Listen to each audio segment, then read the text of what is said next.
Hello दोस्तों, आपके अपने यूट्यूब चैनल एस स्टडी 21 में एक बार फिर स्वागत है। हम लोग देख रहे हैं क्लास 10th का साइंस चैप्टर 4। तो चलिए, हम लोगों ने पिछले वीडियो में कहाँ तक पढ़ के छोड़ा था, कार्बन के अपर रूप के बारे में। यानी कार्बन के दो अपर रूप होते हैं, कौन कौन से? क्रिस्टलीय अपर रूप और अक्रिस्टलीय अपर रूप। तो क्रिस्टलीय अपर रूप में क्या क्या होता है? तो हीरा, ग्रेफाइट और C16 यानी बकमिस्टर फ्लोरीन। तो हम लोगों ने हीरा के बारे में पढ़ चुके थे पिछले वीडियो में। अब इसमें हम लोग पढ़ेंगे किसके बारे में? ग्रेफाइट के बारे में। तो चलिए हम लोग देखेंगे ग्रेफाइट होता क्या है। तो देखिए, ग्रेफाइट क्या कर रहा है? यह कार्बन का काले रंग का अपर रूप है। यानी जो पेंसिल में उपस्थित होता है काले रंग का पदार्थ, उसे हम लोग क्या कहते हैं? ग्रेफाइट कहते हैं। तो चलिए देखिए, और यह क्या होता है? देखिए, इसलिए लिख के लाया गया है कि आप लोग प्रॉपर अच्छे से नोट्स अपना तैयार कीजिए। तो देखिए, सेकंड, यह विद्युत का सुचालक होता है। ग्रेफाइट जो होता है विद्युत का सुचालक होता है। अब क्यों होता है, इसका क्या कारण है? तो देखिए, यह कारण लिखा गया है कि एक कार्बन अन्य 3 कार्बन से एकल बंध द्वारा, अभी हम लोग पढ़ेंगे बंध होता क्या है। तो एकल बंध द्वारा जुड़ा होता है, जिसके कारण चौथा जो कार्बन उसमें उपस्थित होता है ग्रेफाइट में, वो क्या होता है? इलेक्ट्रॉन मुक्त होता है। और जब भी इलेक्ट्रॉन मुक्त होगा तो उसमें क्या होगा? विद्युत का चालन होगा। इसीलिए क्या होता है कि ग्रेफाइट विद्युत का सुचालक होता है।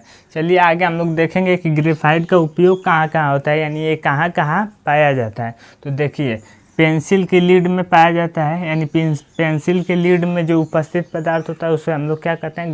ग्रेफाइट का यूज होता है। फिर सेकेंड, इसका उपयोग कहाँ होता है? तो उच्च ताप पर चलने वाली जो भी मशीनें होती हैं उसमें का कार्य करता है, स्नेहक का कार्य करता है। यानी उच्च ताप पर चलने वाली मशीनों में स्नेहक के रूप में कार्य करता है। किसके रूप में? स्नेहक के रूप में। तो ये स्नेहक क्या होता है? तो जो भी हमारे घर्षण वाले मशीन होते हैं, यानी जिसमें घर्षण उत्पन्न होता है, यानी घर्षण को कम करने के लिए हम लोग किसका प्रयोग करते हैं? स्नेहक का प्रयोग करते हैं। जैसे मान लीजिए हम लोग ग्रीस का प्रयोग करते हैं, तेल का प्रयोग करते हैं, किसको कम करने के लिए? घर्षण को कम करने के लिए। तो चलिए आगे हम लोग देखेंगे। हमारा ये क्या था? ग्रेफाइट था। अब बकमिस्टर फ्लोरीन क्या होता है? उसका कोई विशेष ज़्यादा उपयोग नहीं है, तो उसके बारे में नहीं जानेंगे हम लोग। सिर्फ जानेंगे कि ये क्या है? कार्बन का क्रिस्टलीय रूप है। तो चलिए आगे हम लोग देखेंगे कार्बन के अक्रिस्टलीय रूपों के बारे में। तो कार्बन के अपरूप क्या होते हैं? तो देखिए, कार्बन के अक्रिस्टलीय अपरूप कौन कौन से होते हैं? तो कोयला होता है, लैंप ब्लैक होता है और काजल होता है। कोयला का आप लोग सभी उपयोग जान ही रहे हैं कहाँ होता है।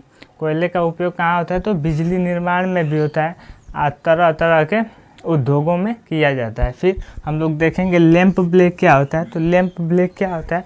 जो घरों में हमारे लालटेन यूज होता था, उसके शीशे में जो कालक पदार्थ जम जाता है उसको हम लोग क्या कहते हैं? लैंप ब्लैक कहते हैं। वही कालक पदार्थ क्या कहलाता है? लैंप ब्लैक कहलाता है। फिर काजल, यानी जो बच्चों के आँखों में लगाने के लिए प्रयोग होता है, उसे हम लोग क्या कहते हैं? काजल कहते हैं। और ये सभी क्या होते हैं? कार्बन के अक्रिस्टलीय अपर रूप होते हैं। चलिए हम लोग देखेंगे सहसंयोजी आबंध क्या कह रहा है। 2 परमाणुओं के बीच इलेक्ट्रॉनों के एक युग्म की साझेदारी के बनने वाले आबंध को हम लोग क्या कहते हैं? सहसंयोजी आबंध कहते हैं। यानी 2 परमाणु, यानी कोई भी 2 परमाणु हो सकता है। मान लीजिए Cl2 क्या हो? इलेक्ट्रॉनों में एक ही युग्म की साझेदारी हो, जिसमें इलेक्ट्रॉनों में क्या हो? एक ही युग्म है। मान लीजिए Cl2 ले लिए, तो इसमें एक ही इलेक्ट्रॉन का क्या होगा? साझेदारी होगा। यानी ये एक इलेक्ट्रॉन का साझेदारी हो रहा है। अभी बताया जाएगा आबंध संरचना या इलेक्ट्रॉन बिंदु संरचना बनाया जाता है। तो देखिए, जब एक इलेक्ट्रॉनों की साझेदारी होता है तो सिंगल बॉन्ड बनता है। 2 इलेक्ट्रॉनों का साझेदारी होता है तो डबल बॉन्ड बनता है। और 3 इलेक्ट्रॉनों का साझेदारी होता है तो क्या होता है? ट्रिपल बॉन्ड बनता है। तो जिसमें सिंगल बॉन्ड बनेगा तो समझिएगा उसमें क्या हो रहा है? 1 इलेक्ट्रॉनों का साझेदारी हो रहा है। किसमें? 2 परमाणुओं के बीच। यानी ये 2 परमाणु हो गया क्लोरीन का, इसमें 1 इलेक्ट्रॉन का साझेदारी हो रहा है तो Cl सिंगल बॉन्ड Cl। यानी अभी इसके आगे वाले टॉपिक में इसको पढ़ा जाएगा। तो चलिए आगे हम लोग देखेंगे।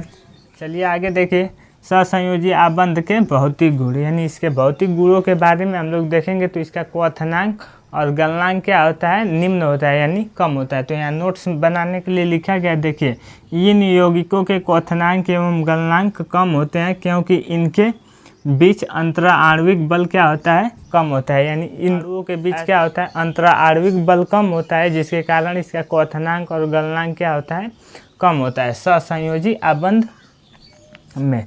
देखिए सेकंड इसका गुण क्या कह रहा है, ये अणु विद्युत के कुचालक होते हैं। यानी इसके अणु क्या होते हैं, सहसंयोजी आबंध के अणु क्या होते हैं, विद्युत के कुचालक होते हैं। यानी इसमें आयनों की उपस्थिति नहीं होती है, जिसके कारण क्या होता है, यानी जब भी आयनों का उपस्थिति रहेगा तभी क्या होगा, विद्युत का चालन होगा। तो इसमें आयनों का उपस्थिति, यानी इसमें आयन उपस्थित नहीं होते हैं, जिसके कारण क्या होता है, ये विद्युत का क्या होता है, कुचालक होता है। चलिए हम लोग देखेंगे अगला हमारा टॉपिक क्या है, कार्बन की सर्वोत्तमुखी प्रकृति। सर्वोत्तमुखी का मतलब होता है, यानी कार्बन किससे किससे क्या करता है कि एक बड़ी मात्रा में संयोजन करता है और यौगिक बनाता है। तो देखिए क्या कह रहा है, सहसंयोजी बंध के प्रकृति के कारण, यानी सहसंयोजी बंध के प्रकृति के कारण कार्बन में बड़ी संख्या में यौगिक बनाने की क्षमता होती है। यानी कार्बन क्या करता है कि बड़ी संख्या में यौगिक बनाता है, जिसे हम लोग क्या कहते हैं, कार्बन की सर्वोत्तमुखी प्रकृति कहते हैं।